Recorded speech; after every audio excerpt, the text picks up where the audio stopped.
ನಮಸ್ತೆ, ನಾನು ನಿಮ್ಮ doctor Chhaya, Ayurveda physician and psychologist, Serenity Wellness Institute. ಇವತ್ತು ನಾವು ಅಕ್ರೋಟ್ ಬಗ್ಗೆ ಮಾತಾಡೋಣ. ಅಕ್ರೋಟ್ ಅಂದರೆ ಇಂಗ್ಲೀಷ್ನಲ್ಲಿ ವಾಲ್ನಟ್, ಸಂಸ್ಕೃತದಲ್ಲಿ ಇದನ್ನು ಜಗ್ಲ್ಯಾನ್ಸ್ ರೇಜಿಯಾ ಅಂತ ಕರೆಯುವಂಥದ್ದು. ಇದು ಬಹಳ ಹೆವಿಯಾಗಿರುವಂಥ ಡೈಜೆಸ್ಟ್ ಮಾಡುವಂತಹ ಒಂದು ಡ್ರೈ ಫ್ರೂಟ್.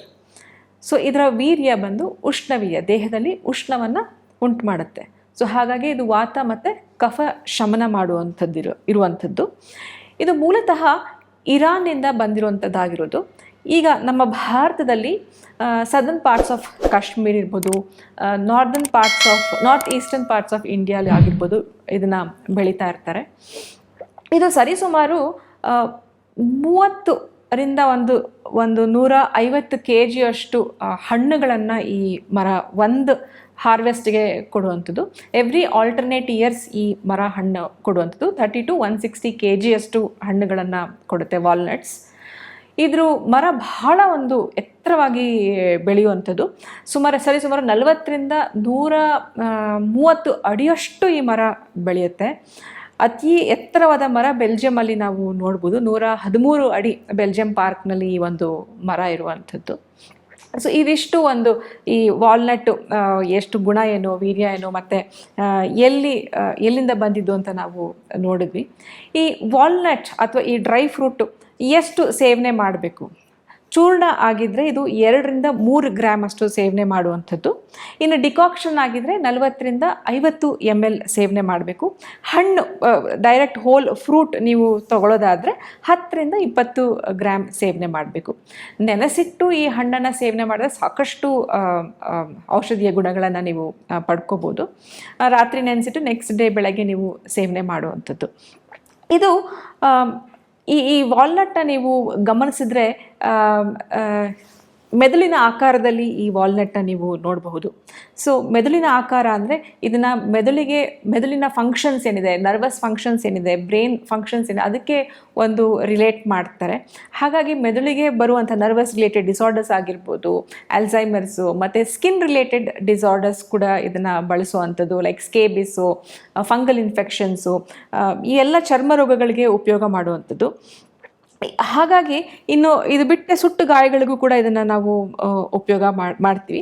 ಇದು ಸೇವನೆ ಬಂದರೆ ಹೇಗೆ ನಾವು ಸೇವನೆ ಮಾಡಬೇಕು ಅಂದರೆ, ಈ ವಾಲ್ನಟ್ ಏನಿರುತ್ತಲ್ಲ, ಈ ವಾಲ್ನಟ್ನ ಸ್ವಲ್ಪ ನೀವು ಹುರಿದುಕೊಂಡು ಬಿಸಿ ನೀರಿಗೆ ಸ್ವಲ್ಪ ಹಾಕಿ ಸೇವನೆ ಮಾಡಿದ್ರೆ ಸಾಕಷ್ಟು ನಿಮಗೆ ಶಕ್ತಿ, ಇಮಿಡಿಯೇಟ್ ಇನ್ಸ್ಟೆಂಟ್ ಎನರ್ಜಿ ಸಿಗುತ್ತೆ. ಮಾಂಸಖಂಡಗಳಿಗೂ ಕೂಡ ಬಹಳಷ್ಟು ಒಂದು ಎನರ್ಜಿ ಇನ್ಸ್ಟೆಂಟಾಗಿ ಬರುವಂಥದ್ದು. ಈ ಹಣ್ಣಿನ ಚೂರ್ಣಗಳನ್ನು ಮಾಡಿ ಇಮಿಡಿಯೇಟಾಗಿ ಸೇವನೆ ಮಾಡಿದ್ರೆ ಇನ್ಸ್ಟೆಂಟಾಗಿ ಶಕ್ತಿ ಬರುತ್ತೆ ಅಂತ ನಾವು ತಿಳ್ಕೊಂಡ್ವಿ.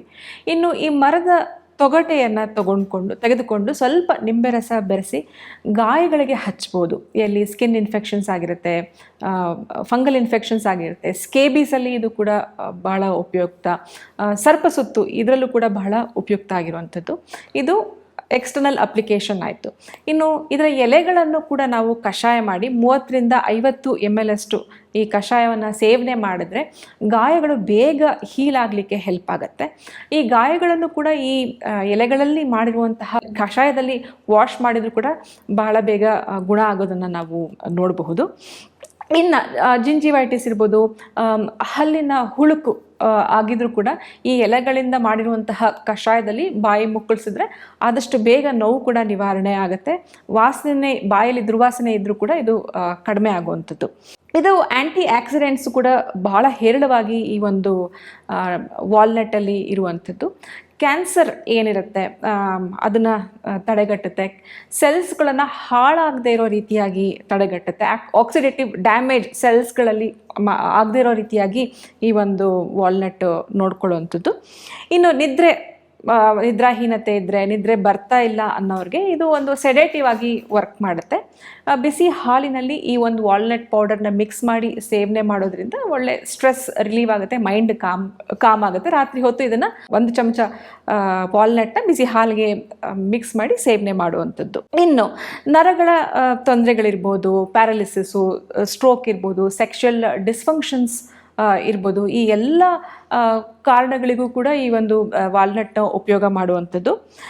ಒಮೆಗಾ 3 ಫ್ಯಾಟಿ ಆ್ಯಸಿಡ್ಸ್ ಇರೋದ್ರಿಂದ ಇದು ಒಂದು ರೀತಿಯಾದ ಬಾಡಿನ ಕಂಪ್ಲೀಟಾಗಿ ಡಿಟಾಕ್ಸಿಫೈ ಮಾಡುವಂಥ ಗುಣ ಇದೆ. ಆಯಸ್ಸನ್ನು ವೃದ್ಧಿ ಮಾಡುತ್ತೆ, ಲಾಂಗಿವಿಟಿ ಕೂಡ ಇದು ವೃದ್ಧಿ ಮಾಡಿದೆ. ದಿನನಿತ್ಯ ಇದನ್ನು ನಾವು ಕಡಿಮೆ ಪ್ರಮಾಣದಲ್ಲಿ ನಾ ಹೇಳಿದಾಗೆ 2 to 3 grams per day ಸೇವನೆ ಮಾಡ್ತಾ ಬಂದರೆ ಆಯಸ್ಸು ಕೂಡ ವೃದ್ಧಿ ಆಗುತ್ತೆ, ಲಾಂಗಿವಿಟಿ ಆಗುತ್ತೆ, ಕ್ಯಾನ್ಸರಿಂದ ನಾವು ದೂರ ಇರಬಹುದು. ಇದರಿಂದ ಎಲ್ಲವೂ ಕಾರ್ಡಿಯೋವಾಸ್ಕ್ಯುಲರ್ ಡಿಸೀಸಸ್ ಕೂಡ ಆಲ್ಮೋಸ್ಟ್ 25% ಅಷ್ಟು ರಿಡಕ್ಷನ್ ಇದನ್ನು ದಿನನಿತ್ಯ ಸೇವನೆ ಮಾಡಿ, ಹಾರ್ಟ್ ರಿಲೇಟೆಡ್ ಪ್ರಾಬ್ಲಮ್ಸ್ ನಾವು ನೋಡ್ತಾ ಇದ್ವಿ. ಇದನ್ನು ಸಮ ಪ್ರಮಾಣದಲ್ಲಿ ಸೇವನೆ ಮಾಡ್ಕೊತ ಬಂದರೆ ಹಾರ್ಟ್ ರಿಲೇಟೆಡ್ ಪ್ರಾಬ್ಲಮ್ಸ್ ಕೂಡ ಕಡಿಮೆ ಆಗುತ್ತೆ. ಇದ್ರ ಜೊತೆಗೆ ಕಲೆಗಳೇನಾದರೂ ಇದ್ದರೆ, ಮುಖದಲ್ಲಿ ಮೊಡವೆಗಳಿದ್ದರೆ, ಇದಕ್ಕೂ ಕೂಡ ಚರ್ಮದ ಕಾಂತಿಯನ್ನು ಹೆಚ್ಚು ಮಾಡಲಿಕ್ಕೆ ವಾಲ್ನಟ್ ಬಹಳ ಉಪಯುಕ್ತ ಆಗಿರುವಂಥದ್ದು. ಇಷ್ಟೇ ಅಲ್ಲದೆ ಇದರಲ್ಲಿ ಸಾಕಷ್ಟು ಪೋಷಕಾಂಶಗಳನ್ನು ನಾವು ನೋಡ್ಬೋದು. B6 ಆಗಿರ್ಬೋದು, folic acid, vitamin, phosphorus, magnesium, vitamin A. So ಹೀಗೆ ಸಾಕಷ್ಟು ಪೋಷಕಾಂಶಗಳ ಆಗರಣೆ ಆಗಿದೆ ಈ ಒಂದು ವಾಲ್ನಟ್ಟಲ್ಲಿ. ಇದನ್ನು ನಾವು ಸರಿಯಾದ ಪ್ರಮಾಣದಲ್ಲಿ ಸೇವಿಸ್ತಾ ಬಂದರೆ ತೂಕ ಕೂಡ ಕಡಿಮೆ ಮಾಡ್ಕೋಬೋದು. ಇದರಲ್ಲಿ ಒಮೆಗಾ 3 ಫ್ಯಾಟಿ ಆ್ಯಸಿಡ್ಸ್ ಇರೋದ್ರಿಂದ ಬಾಡಿನ ಡಿಟಾಕ್ಸಿಫೈ ಮಾಡುತ್ತೆ, ಬ್ಲಡ್ ಶುಗರ್ ಲೆವೆಲ್ಸ್ ಕೂಡ ಕಡಿಮೆ ಮಾಡುವಂಥದ್ದು. ತೂಕ ಇಳಿಸ್ಕೋಬೇಕು ಅಂದರೂ ಕೂಡ ಇದನ್ನು ನೀವು ದಿನನಿತ್ಯ ಕಡಿಮೆ ಪ್ರಮಾಣದಲ್ಲಿ ಸೇವನೆ ಮಾಡ್ತಾ ಬಂದರೆ ಇದು ನಿಮಗೆ ಬಹಳ ಉಪಯುಕ್ತವಾಗಿರುವಂಥದ್ದು. ಕಾರ್ಡಿಯೋವ್ಯಾಸ್ಕ್ಯುಲರ್ ಡಿಸೀಸಸ್ ಕೂಡ ಆಲ್ಮೋಸ್ಟ್ 26% ರಿಡಕ್ಷನ್ ಆಗಿರೋದನ್ನು ರಿಸರ್ಚಲ್ಲಿ ಕಂಡು ಬಂದಿದೆ. ಈ ವಾಲ್ನಟಲ್ಲಿ ಹೇರಳವಾದಂತಹ ಪೋಷಕಾಂಶಗಳನ್ನು ನಾವು ನೋಡ್ತೀವಿ. It could be vitamin B ಇರ್ಬೋದು, ಜಿಂಕು, ಫಾಸ್ಫರಸ್ಸು, ಮ್ಯಾಗ್ನೀಷಿಯಮ್ಮು, ಪೊಟ್ಯಾಷಿಯಮ್ಮು, ಇವೆಲ್ಲವೂ, ವಿಟಮಿನ್ E ಎಲ್ಲವೂ ಇರೋದ್ರಿಂದ ಸಾಕಷ್ಟು ನೀವು ಬೆನಿಫಿಟ್ನ ಈ ಒಂದು ವಾಲ್ನಟಲ್ಲಿ ಪಡ್ಕೋಬೋದು. ಇದರ ಸೇವನೆ ನಾನು ಹೇಳಿದ ಹಾಗೆ ಡೈರೆಕ್ಟಾಗಿ ಸೇವನೆ ಮಾಡಿದ್ರೆ ಅದರಲ್ಲಿ ಹೆಚ್ಚು ಗುರುತ್ವ ಇರೋದ್ರಿಂದ ಡೈಜೆಷನ್ಗೆ ಕಷ್ಟ ಆಗುತ್ತೆ. ಹಾಗಾಗಿ ಅದನ್ನು ಹುರಿದ್ಬಿಟ್ಟು ಪುಡಿ ಮಾಡಿ ಸೇವನೆ ಮಾಡಿದರೆ ನಿಮಗೆ ಸಾಕಷ್ಟು ಬೆನಿಫಿಟ್ಸ್ ಸಿಗುತ್ತೆ. ಒಂದು. ಎರಡನೇದು, ನೆನೆಸಿ ಹಿಂದಿನ ರಾತ್ರಿ ನೆನೆಸಿ ಅದನ್ನು ಸೇವನೆ ಮಾಡಿದ್ರೆ ನಿಮಗೆ ಇನ್ನಷ್ಟು ಬೆನಿಫಿಟ್ಸ್ನ, ವೆಯ್ಟ್ ಲಾಸಲ್ಲಿ ಹೆಚ್ಚಾಗಿ ಇದನ್ನು ಉಪಯುಕ್ತ ಆಗುವಂಥದ್ದು. ದೇಹದ ವ್ಯಾಧಿ ಕ್ಷಮತೆ ಕೂಡ, ಇಮ್ಯುನಿಟಿ ಕೂಡ ಹೆಚ್ಚಾಗುತ್ತೆ. ಹೆಚ್ಚು ನಿಮಗೆ ಇನ್ಫೆಕ್ಷನ್ಸು ಯಾವುದೇ ರೀತಿಯಾಗಿ ಬರೋದಿಲ್ಲ ಇದರಿಂದ. ಇದರ ಸ್ಟೋರೇಜ್ ಕೂಡ ಬಹಳ ಇಂಪಾರ್ಟೆಂಟು. ಇದು ಆದಷ್ಟು ಬೇಗ ಆಕ್ಸಿಡೇಷನ್ ಆಗಿಬಿಡುತ್ತೆ, ಹಾಗಾಗಿ ಬಹಳ ಸ್ಟೋರೇಜ್ ಇಂಪಾರ್ಟೆಂಟ್ ಆಗಿರುತ್ತೆ. ನೀವು ಹೋಲ್ ವಾಲ್ನಟ್ ಹೊರಗಡೆಯಿಂದ ಖರೀದಿ ಮಾಡ್ಕೊಂಡು ಬಂದರೆ ಬಹಳ ಉಪಯುಕ್ತ. ನೀವು ಓಪನ್ ಆಗಿ ವಾಲ್ನಟ್ ಇದ್ದರೆ ಅದ್ರ ಮೇಲೆ ಮೋಲ್ಡ್ ಫಂಗಸ್ ಆಗಿಬಿಟ್ಟು ಅದು ಬಹಳ ವಿಷಕಾರಿಯಾಗಿರುವಂಥದ್ದು. ಹಾಗಾಗಿ ಬಹಳ ಹುಷಾರಾಗಿ ನೀವು ಖರೀದಿ ಮಾಡಬೇಕು. ಹಾಗೆಯೇ ನೀವು ಸೇವನೆ ಮಾಡಬೇಕಾದ್ರೆ ಬಹಳ ಒಂದು ಚೆಕ್ ಮಾಡಿ ಸೇವನೆ ಮಾಡೋದು. ಅದರ ಬದಲಿಗೆ ನೀವು ಶೆಲ್ ಇರುವಂತಹ ವಾಲ್ನಟ್ಸ್ ತೊಗೊಂಬಂದು ಮನೆಯಲ್ಲಿ ಅದನ್ನು ಉಪಯೋಗ ಮಾಡ್ಕೋಬೋದು. ಸೊ ನೋಡಿದ್ರಲ್ಲ ವೀಕ್ಷಕರೇ, ಇಷ್ಟೆಲ್ಲ ಔಷಧಿ ಗುಣಗಳಿರುವಂತಹ ಈ ಒಂದು ಅಕ್ರೋಟ್ ಅಥವಾ ವಾಲ್ನಟ್ ಏನಂತ ಹೇಳ್ತೀವಿ, ಇದನ್ನು ನೀವು ದಿನನಿತ್ಯ ಬಳಸ್ಕೊತಾ ಬರ್ಬೋದು. ಆದರೆ ಬಹಳ ಸಮ ಪ್ರಮಾಣದಲ್ಲಿ, ನಾ ಹೇಳಿದೆ 2 to 3 grams per day ಅಷ್ಟು ಸೇವನೆ ಮಾಡ್ಕೊತ ಬಂದರೆ ನಿಮ್ಗೆ ಯಾವುದೇ ರೀತಿಯಾದ ತೊಂದರೆಗಳಾಗೋದಿಲ್ಲ. ಹಾರ್ಟ್ ಹೆಲ್ತಿಯಾಗಿರುತ್ತೆ, ವೆಯ್ಟ್ ಕಡಿಮೆ ಆಗುತ್ತೆ. ಸೊ ಇಷ್ಟೆಲ್ಲ ಗುಣಗಳನ್ನು ನೀವು ಪಡ್ಕೋಬೋದು. ನೋಡಿದ್ರಲ್ಲ ವೀಕ್ಷಕರೇ, ಈ ಒಂದು ಅಕ್ರೋಟ್ ಅಥವಾ ವಾಲ್ನಟಲ್ಲಿ ಇಷ್ಟೆಲ್ಲ ಔಷಧೀಯ ಗುಣಗಳನ್ನು ನಾವು ಇವತ್ತು ತಿಳ್ಕೊಂಡಿದ್ದೀವಿ. ನೀವೆಲ್ಲರೂ ಒಂದು ಹಿತಮಿತವಾಗಿ ಈ ವಾಲ್ನಟ್ನ ಸೇವನೆ ಮಾಡ್ತೀರಾ ಅಂತ ಭಾವಿಸ್ತೀನಿ. ಹಾಗಾದರೆ ಮುಂದಿನ ಸಂಚಿಕೆಯಲ್ಲಿ ಮತ್ತೊಂದು ಹೊಸ ಪದಾರ್ಥದ ಬಗ್ಗೆ ಚರ್ಚೆ ಮಾಡೋಣ. ಅಲ್ಲಿವರೆಗೆ ನಮಸ್ಕಾರ.